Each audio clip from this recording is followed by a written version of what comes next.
দুরূদ শরীফ জীবনে একবার হলো পাঠ করবেন, তাহলে জীবনে যা চাবেন আল্লাহ পাক রব্বুল আলামিন আপনাকে তাই দান করবেন। শুধু তাই নয়, এবং মনের সমস্ত আশা পূর্ণ করে দেবেন। এবং যত জটিল কঠিন রোগ আছে, সমস্ত জটিল এবং কঠিন রোগ থেকে আল্লাহ আপনাকে হেফাজত করবেন। এই দুরূদ জীবনে অন্তত একবার হলো পাঠ করবেন।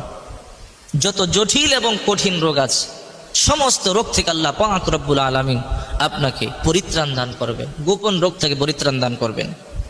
হযরতে আবু হুরায়রা রাদিয়াল্লাহু তাআলা আনহু বলেন, বিশ্বনবী মুহাম্মদ রাসূলুল্লাহ সাল্লাল্লাহু আলাইহি ওয়াসাল্লাম বলেছেন, মান সাল্লা আলাইয়া ওয়াহিদান সাল্লাল্লাহু আলাইহি আশারা।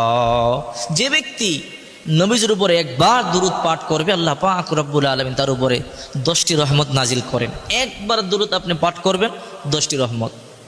অন্য হাদিসে আছে, হযরতে আবু হুরায়রা রাদিয়াল্লাহু তাআলা আনহু বলেন, বিশ্বনবী মুহাম্মদ রাসূলুল্লাহ সাল্লাল্লাহু আলাইহি ওয়াসাল্লাম বলেছেন, কেউ যদি নবীর উপরে একবার দুরূদ শরীফ পাঠ করে, তার উপর 10টি রহমত নাজিল করা হয়, 10টি গুনাহ মাফ করে দেওয়া হয় এবং 10টি মর্তবা বুলন্দ করে দেওয়া হয়। একবার দুরূদ পড়বার কতগুলো ফজিলত আছে চিন্তা করেন। রাসূল পাক সাল্লাল্লাহু আলাইহি ওয়াসাল্লাম বলেন, কিয়ামতের মাঠে সবচাইতে আমার নিকটবর্তী হওয়ার মাধ্যম হলো এই দুরূদ। দুরূদ যত বেশি বেশি পড়বে, কিয়ামতের ময়দান আমাকে ততটা কাছে পাবে।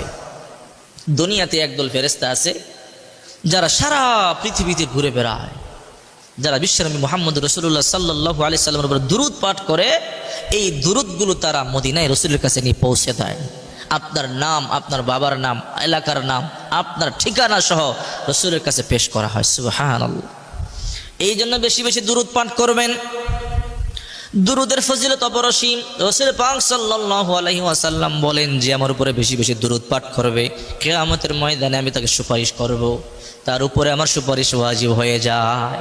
যেই দুরূদের কথা বলতেছিলাম, অনেক দুরূদ আছে, অনেক দুরূদ আছে। সবচেয়ে শ্রেষ্ঠ দুরূদ হলো দুরূদ ইব্রাহিম, যেটা নামাজের মধ্যে পড়া হয়। আর সবচেয়ে ছোট দুরূদ হলো সাল্লাল্লাহু আলাইহি ওয়াসাল্লাম, ছোট দুরূদ। আর এখন যেই দুরূদের কথা বলতেছি, অত্যন্ত ইম্পর্টেন্ট একটি দুরূদ। এই দুরূদ পাঠ করলে 1 নম্বরে সব রোগ থেকে আল্লাহ হেফাজত করবেন, মনের আশা পূর্ণ করে দিবেন। দুরূদটি মনোযোগ দিয়ে শোনেন। আল্লাহুম্মা সাল্লি আলা সাইয়্যিদিনা মুহাম্মদ ওয়া আলা আলি সাইয়্যিদিনা মুহাম্মদ বিআদাদি কুল্লি দাইন ওয়া দাওয়াইন ওয়া বিআদাদি কুল্লি ইল্লাতিন ওয়া শিফা। আবার বলছি, আল্লাহুম্মা সাল্লি আলা সাইয়্যিদিনা মুহাম্মদ ওয়া আলা আলি সাইয়্যিদিনা মুহাম্মদ বিআদাদি কুল্লি দাইন ওয়া দাওয়াইন ওয়া বিআদাদি কুল্লি ইল্লাতিন ওয়া শিফা। আমি আবারও আপনাদের শিখার সুবিধার্থে বলে দিচ্ছি, আল্লাহুম্মা সাল্লি আলা সাইয়্যিদিনা মুহাম্মদ ওয়া আলা আলি সাইয়্যিদিনা মুহাম্মদ বিআদাদি কুল্লি দাইন ওয়া দাওয়াইন বিআদাদি কুল্লি দাইন ওয়া দাওয়াইন ওয়া বিআদাদি কুল্লি ইল্লাতিন ওয়া শিফা। এই দুরূদটি আপনি বেশি বেশি পাঠ করবেন। যদি এই দুরূদ অন্তত একবারও পাঠ করেন, আল্লাহ তাআলা জটিল এবং কঠিন রোগ থেকে আল্লাহ তাআলা আপনাকে হেফাজত করবেন এবং মনের চাহিদা পূর্ণ করে দিবেন। কিয়ামতের ময়দানে নবীজি আপনার উপর সুপারিশ করবেন। আল্লাহ পাক আমাদেরকে এই দুরূদ বেশি বেশি পাঠ করবার তৌফিক দান করেন। আমিন।